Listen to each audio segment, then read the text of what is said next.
A missão da igreja. Seja bem-vindo a mais uma aula sobre esta série. E hoje nós continuamos falando sobre a missão e vai falar um pouco sobre a anterior. E a aula de hoje tem tudo a ver com a anterior. Elas se completam. O texto bíblico de hoje está em Atos capítulo 6, versículo 1 ao 7, que diz assim: Naqueles dias, crescendo o número de discípulos, os judeus de fala grega, entre eles queixaram-se dos judeus de fala hebraica, porque suas viúvas estavam sendo esquecidas na distribuição diária de alimento.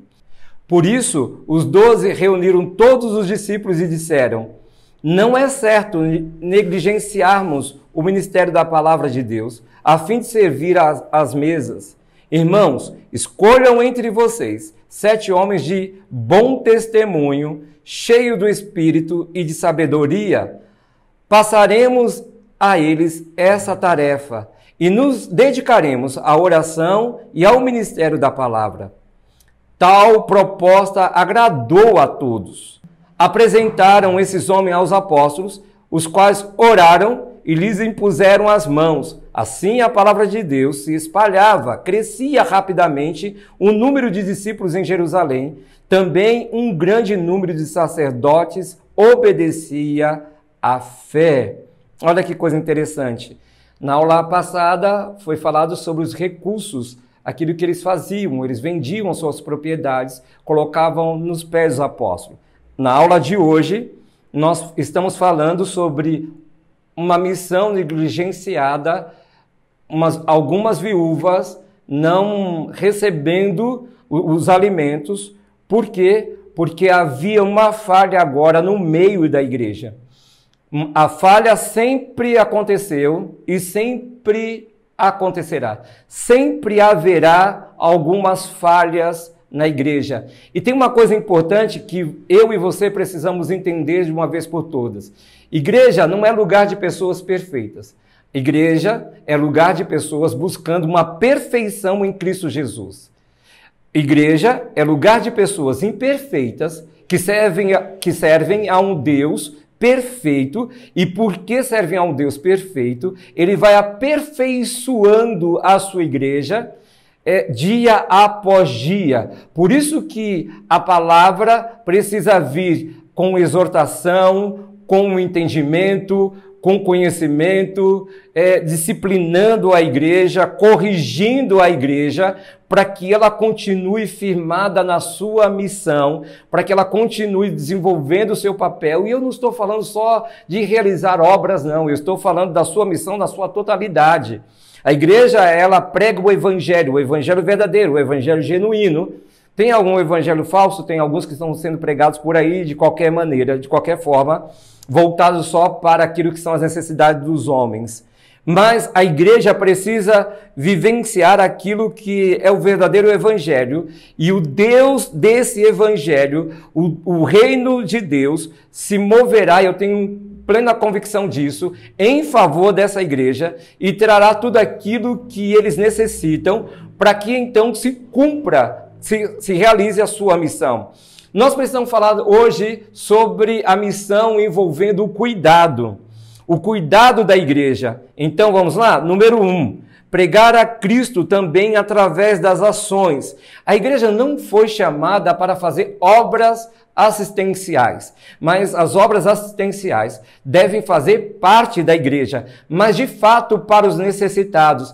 Quando nós olhamos para o cenário que nós estamos vivendo, existem muitas pessoas usufruindo de coisas que não deveriam, que não precisam, e por isso alguns estão ficando para trás. Isso seja em qualquer esfera da sociedade. Então nós vemos pessoas, às vezes, numa fila para retirar uma cesta básica, quando ela não precisa daquela cesta básica, mas ao ela pegar aquela cesta básica, quando ela não precisa, alguém que de fato precisa vai ficar sem. Então a igreja precisa entender, de fato, quem são esses necessitados. Aqui tem um apontamento, as viúvas. Essas mulheres não tinham maridos e provavelmente não tinham filhos. E se tinham filhos, talvez eram pequenos, não tinham como trabalhar, então havia uma necessidade. Na época, as mulheres também não podiam trabalhar, elas eram restritas. Então, quando o seu marido morria, ou quando ela não tinha um filho mais velho, porque o filho mais velho ele tomava essa responsabilidade de cuidar da sua mãe. Então, essas mulheres ficavam dentro de uma necessidade. Então, a igreja que vendia as suas propriedades, entregava nos pés dos apóstolos, eles retiravam aquilo que era para a missão da igreja, para a obra do Senhor, supria essas necessidades.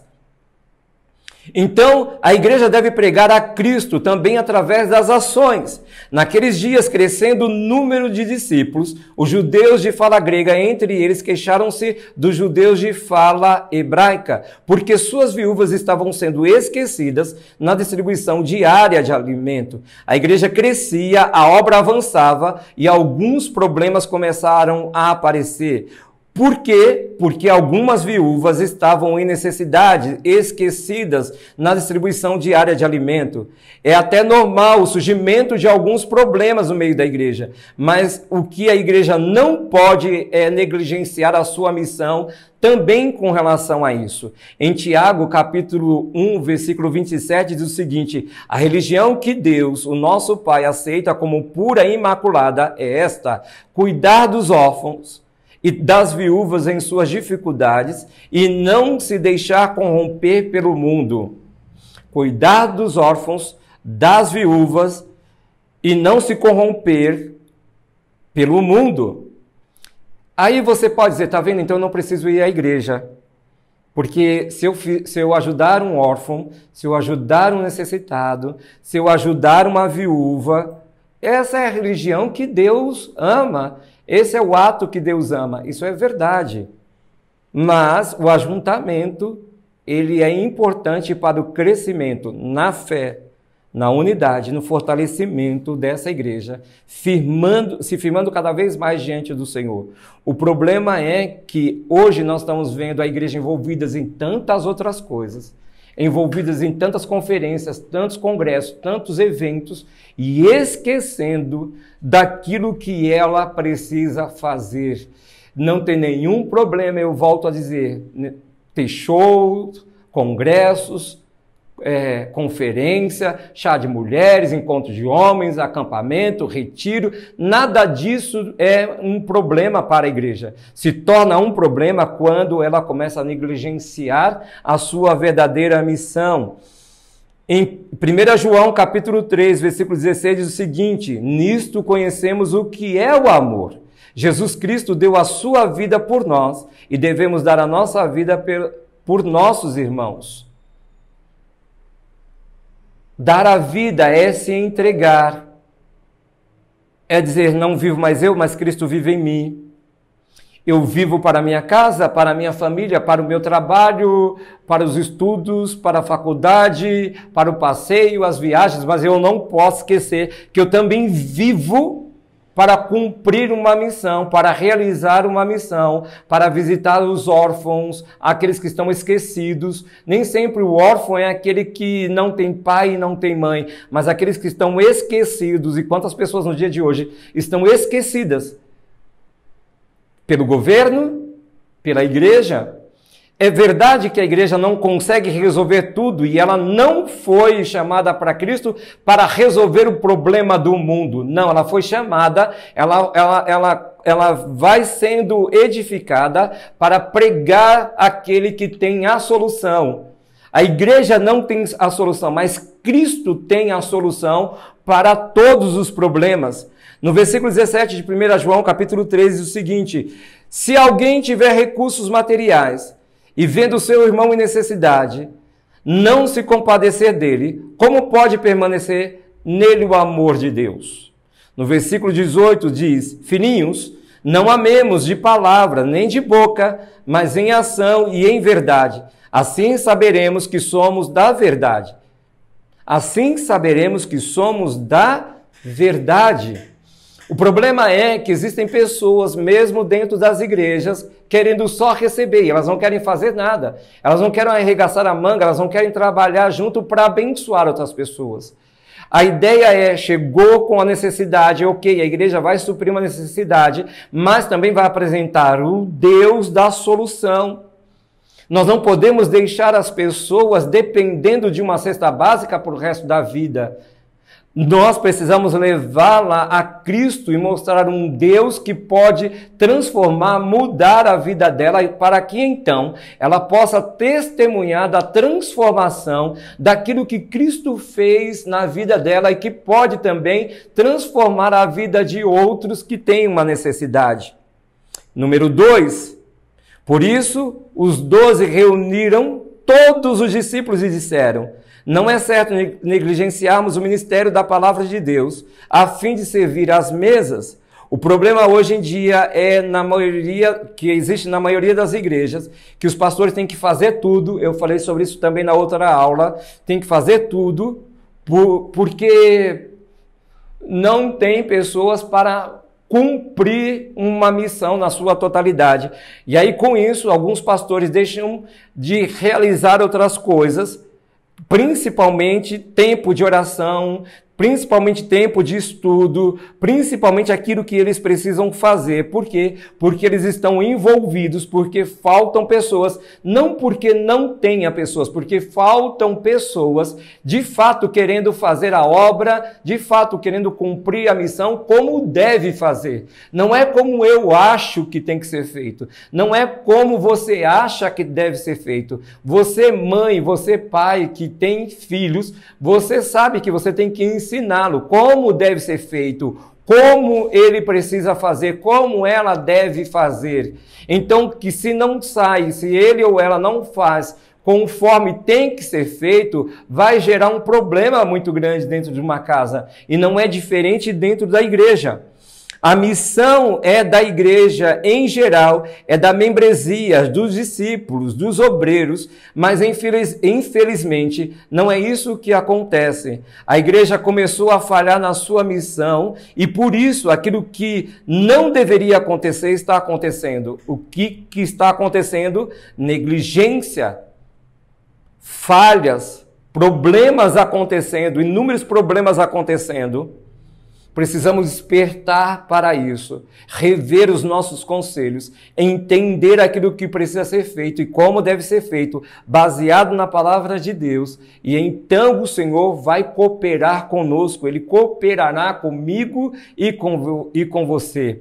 Número 3, irmãos, escolham entre vocês 7 homens de bom testemunho. Aqui a gente já vai entendendo que não é qualquer pessoa, mas isso não é sobre acepção, isso é sobre testemunho. O verdadeiro crente, aquilo que a missão não pode ser comprometida por causa da falta de testemunho dessa pessoa, onde ela mora, onde ela estuda. E aí algumas pessoas podem olhar e falar assim, mas você é crente? Eu nem sabia que você é crente. Você é crente? Misericórdia. Tem certeza que você é crente? Meu Deus do céu, fulano é crente, está ali pregando o evangelho de Jesus, falando ali que Jesus transforma, que transformou a vida dele. Nós conhecemos, hein? Nós sabemos quem é essa pessoa, é pior do que casca de ferida. Misericórdia, eu que não quero ser crente da forma que ele é. Deus me livre e guarde. Eu prefiro ficar na minha vidinha aqui, que eu estou melhor do que ele. Isso compromete uma missão. Isso compromete a realização da obra. E aí também os apóstolos dizem, cheios do Espírito e de sabedoria. Por que cheios do Espírito e de sabedoria? Porque se não houver sabedoria, a obra do Espírito vai ficar comprometida. Quantas pessoas dentro das igrejas sem sabedoria? Elas falam em línguas, dizem que têm dons, são cheios do Espírito Santo, que Deus fala com ele ou com ela, mas não tem sabedoria. Erram feio, literalmente, em falar algumas coisas, enfiam os pés pelas mãos e não tem disciplina e por aí vai. Então precisa ser pessoas com sabedoria, sabendo entrar e sair, como conversar com alguém, como falar com alguém. Então ele diz, então passaremos a eles essa tarefa. Agora era a hora de uma nova organização. A igreja estava se organizando para não falhar mais na sua missão. E é isso que a igreja precisa fazer nos dias de hoje. Eu e você precisamos nos organizar para que então a missão se cumpra de uma forma literalmente daquilo que a palavra nos ensina. Estava acontecendo uma organização, uma reestruturação para que não houvesse mais uma falha, a falha da igreja. Número 4, e nos dedicaremos à oração e ao ministério da palavra. Quando nós lemos isso, parece que os pastores só ficam orando de joelho e lendo a Bíblia, né? Não, não é sobre isso.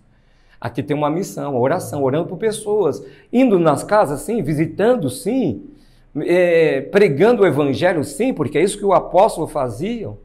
Então, às vezes, nós cobramos, nosso pastor não tem unção, nosso pastor parece que não tem conhecimento, vixe, só fala a mesma coisa sempre. Por que isso está acontecendo? Porque esses homens, essas mulheres estão sobrecarregadas. Tem que pensar em tudo, tem que fazer tudo, porque senão a igreja cobra deles, uma parcela da igreja que cobram dessas pessoas, dos pastores, das pastoras, dos obreiros. Isso significa que a igreja não pode realizar uma missão sem a oração e principalmente a liderança. A mente dos apóstolos deveria ficar livre, as mentes dos apóstolos deveriam ficar livres para que eles tivessem bom êxito em sua missão. Aquilo que Jesus falou em Marcos 16,15, vão pelo mundo todo e preguem o evangelho a todas as pessoas. Quem crer e for batizado será salvo, mas quem não crer será condenado. Esses sinais acompanharão os que creem.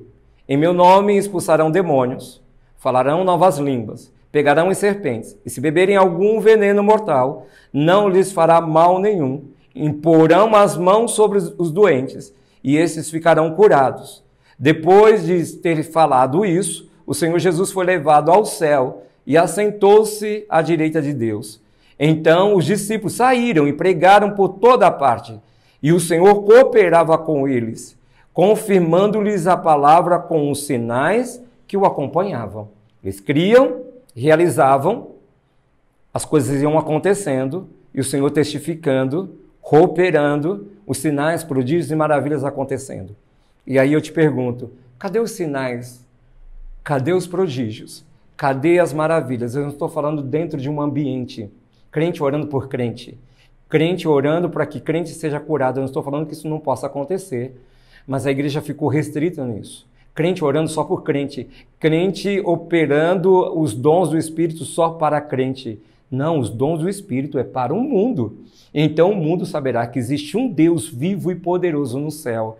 Nós precisamos pregar, nós precisamos fazer a nossa missão através daquilo que a palavra nos ensina, mas com poder, com autoridade, revelando um Cristo ressurreto, revelando um Deus vivo e poderoso, que está sentado em um trono cochilando? Não, que está bem atento, olhando para as necessidades, para aquilo que precisa fazer e operando através da sua igreja.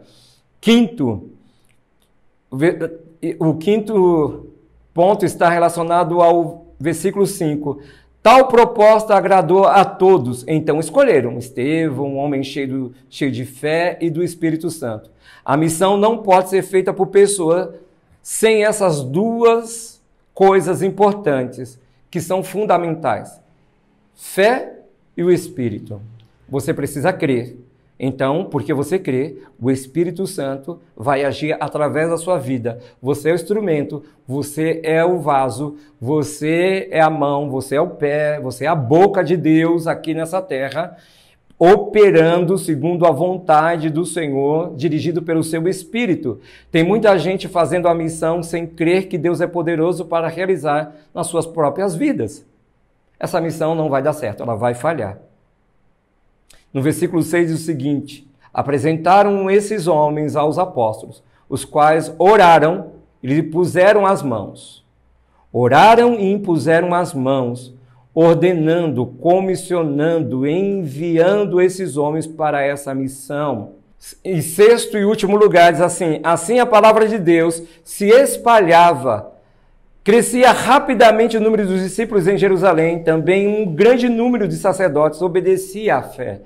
Aqueles homens que tiveram uma resistência, alguns sacerdotes que tiveram a resistência, agora estavam se entregando a Cristo. Quantas pessoas você conhece que são resistentes? Que você olha e diz assim, não, essa daí jamais, esse daí jamais, tem uma outra religião aí e jamais vai se converter, jamais vai entregar a sua vida para Cristo. Será? Será? Porque quem convence o homem é o Espírito. Eu preciso fazer para que ele então convença. Eu preciso falar, alguém precisa me ouvir para que então o Espírito convença. Lembra do momento em que Filipe ele é dirigido pelo Espírito para evangelizar um eunuco da rainha de Candace? E o eunuco ia lendo e Felipe ouvindo durante a trajetória ali da caminhada. Ele estava sentado na sua carruagem, Felipe do lado, levado pelo Espírito. E aí Felipe pergunta para ele, você entende o que você está lendo? Olha a pergunta, você entende? Não, não entendo. Como é que eu vou entender se não tem que me explique? É onde eu quero chegar. Como eles vão se render, como eles vão se inclinar a Cristo se não tem quem pregue? Se não tem quem fale, se não tem ninguém que cumpra essa missão. Estamos numa dívida muito alta com o Senhor e com as pessoas.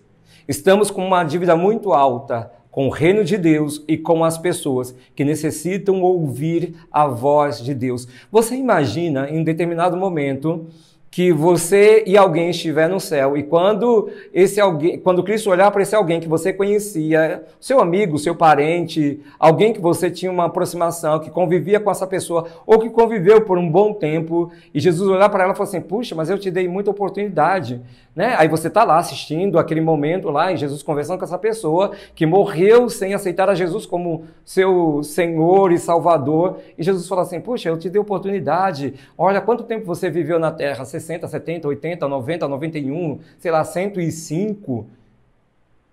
Aí esse alguém vai falar, olha, sabe fulano?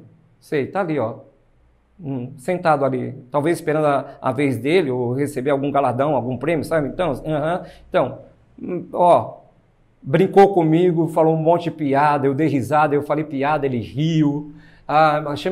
Convidei para almoçar na minha casa, ele foi em eventos na minha casa, chamei para o rolezinho, fomos, mas nunca abriu a boca para falar do Senhor para mim. Ou você acha que isso não pode acontecer? Ou você acha que isso não vai acontecer? Nós estaremos lá, vivenciando todas as coisas. Nós vamos ver aquelas pessoas que aqui na terra nós caminhamos com ela, mas que nunca falamos de Jesus e perdemos grandes oportunidades. E eu tenho certeza que o próprio Deus vai nos mostrar, sabe, tal dia, Marcos, quando você estava com aquela pessoa, aquele dia o coração dela estava pronto para receber uma palavra, uma semente, e eu ia trabalhar no coração dela e ela ia se arrepender e ela ia entregar a vida dela para mim e você ia orar por ela e eu ia curar, libertar, tocar na vida dela, eu ia me manifestar na vida dela com poder e autoridade, mas nada disso aconteceu. Por quê? Porque você falhou na sua missão, você teve medo, vergonha, ou porque você achou que a única coisa que eu preciso é ir na igreja, eu vou tocar, vou cantar, vou ficar lá na porta, vou receber os irmãos e acabou, essa é a minha missão. Devemos analisar a nossa vida, como anda a nossa vida, precisamos analisar como está o nosso ministério, como é que está a nossa igreja, de que forma nós estamos nos comportando através da palavra de Deus. Deus espera de mim e de você. Deus tem uma grande missão para ser realizada através de mim e de você. Que hoje você possa ouvir a voz de Deus e dizer, eis-me aqui, Senhor, envia-me a mim. Eu te espero na próxima aula, em nome de Jesus.